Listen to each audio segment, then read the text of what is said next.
Hey guys, welcome back to 30 Days to Your First Website Design, a Tuts Plus premium course.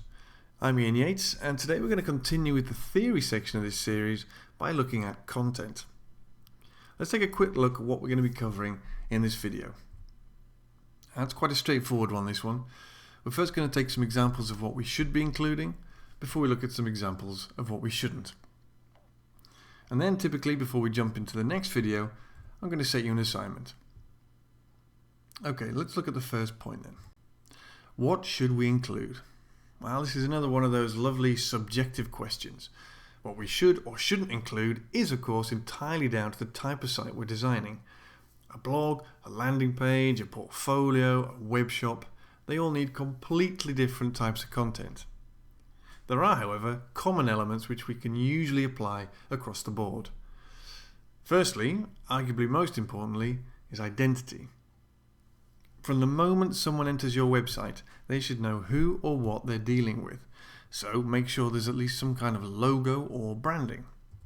GetFinch.com is a great example of how to do this without beating around the bush.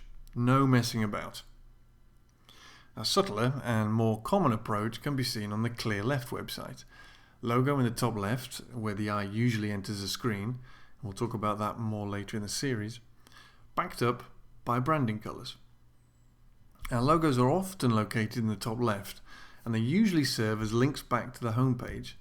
This is what we call a convention, an aspect of web design which people have come to expect over time. That's also something we're going to touch upon later in the series. Excuse me. Next up, you'll more often than not need to include primary navigation, and usually immediately visible somewhere above the fold. The fold being the area of a site visible without having to scroll. And the website we're going to be working on is going to be a corporate website. We're going to need to make sure that our brand is clear, that our contact information is readily available, and that our message is delivered. And we could deliver that message with straplines, mantras, perhaps even testimonials from happy customers. We'll also have secondary content. And that might not be in your face upon arriving, but can be found if needed, such as an About Us page, for example. Now, in order to analyze specifically what we want to include, we'll first have to clarify our goals, and we'll be looking at those during the next video. For now though, let's look a little further into what we shouldn't be including. Well, part of what we should have in our website is meaningful content, and while the content itself might not be your responsibility, it will likely be down to a copywriter or the client, you do have responsibility for displaying it properly. People, and that includes you, tend to scan web pages, not read them from start to finish. What you should therefore avoid including is masses of unnecessary content. Keep the body text to the point so that visitors aren't turned off by huge paragraphs and long lines of text. If they're looking for more detailed information, make it easy for them to go and find it.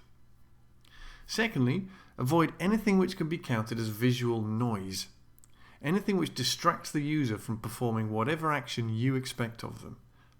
MrBottles.com is an extreme example here, but visual noise can be as subtle as unnecessary images or striking text on an advert. Now that leads me to my next point, adverts. If a website is funded partially or wholly through ad revenue, you'll need to find somewhere for those ads to live. They need to be a valid part of the site, otherwise nobody's going to click them and they won't generate any income. But make sure they don't take precedence over the genuine content of the website. Lastly, and this may sound obvious, don't include anything for the sake of it. Don't fill the footer with social links if the client doesn't have any use for them, and don't animate the logo just because you can. Okay, it's time for some further reading. I want you to take a look at this article on minimalist web design by Kurt Ziegler. It's another great web design tuts article, and in it he talks about removing clutter, which elaborates further on what we just talked about with visual noise. Now, as a little assignment before you jump into the next video, I want you to think about our corporate website and ask yourself the following questions. What is it you want the users to see when they arrive on the site? Secondly, what do you believe should be the secondary content on our website? That's it, simple as that. Okay, next time on 30 Days to Your First Website Design, we're going to be looking at goals. This is Ian Yates, and from all of us here at Tuts Plus, thanks again for listening.